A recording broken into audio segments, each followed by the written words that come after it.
Hi everyone. This week we're talking about the president's role as an administrator. And for some of you this week, it might be a little bit harder to grasp, especially than the last week. And I noticed that no one selected this topic for the final essay. And that makes sense. You probably don't have an intuitive sense of what the president does as an administrator. It's harder to see. A few of you highlighted in earlier weeks they didn't realize how many people the president had to appoint or everything that they have to do to manage the federal bureaucracy. And so the federal bureaucracy has grown a lot over the country's history, and making the president's job a lot larger, but also allowing them to delegate more. The Lewis and Moe article can fill in a lot of the backstory there. It's a really useful guide for thinking about how the country has arrived at this point in terms of the size of the federal government and the role of the president within managing that. And you can almost take the Lewis and Moe article as making an argument that the president as administrator is the largest area of change that the country has gone, sort of vibing off of the topic for the final essays. And they lay out that argument fairly clearly for you. And so it's a useful way to think about how to build that argument in your own essay in a topic that you didn't end up choosing. And so this week we're really going to dig into that topic because I think it's under-discussed, and to some degree this is sort of the academic thinking the thing that we're not talking about is the most important part of something. But I think it really is critical to understanding the presidency, to understand their role within the federal government. And thinking about when we're choosing a new president, when we're voting, we often think about the president's policy positions or how they'll handle certain looming problems. But we rarely think about whether they're going to make a good boss for their employees. A lot is delegated by the president, but they also have to find people to delegate to. And so their role, both managing and hiring, is to some degree the biggest thing that we don't talk about during elections. And that's what Michael Lewis went out and talked about in his book. He spent a lot of time with federal employees, civil servants, career bureaucrats throughout the federal government, talking about their jobs, what they do, and sort of the changes that they were seeing at the beginning of the Trump administration.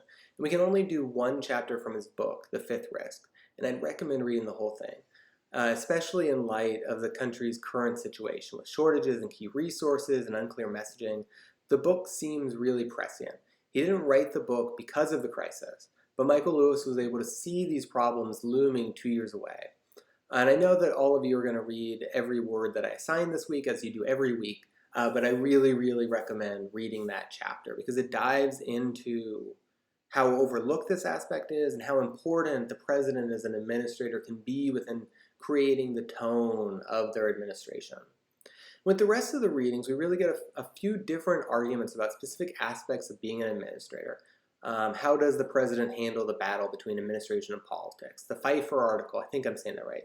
The Pfeiffer article goes into detail on that because George W. Bush was the first president to have an MBA, a Master's in Business Administration.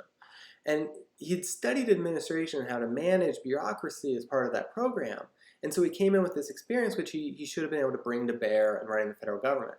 And what Pfeiffer argues is that that wasn't the case. Politics showed up in other ways and was able to sort of bend back George Bush's understanding of administration. It was able to take over his the running of his White House. And so, there's the battle between sort of politics and administration, there's political factions, there's the need to appoint political friends to federal position, and all of this makes it really difficult, really hard to be a good administrator as the president. And that all goes back to where this discussion began. We select the president based on politics.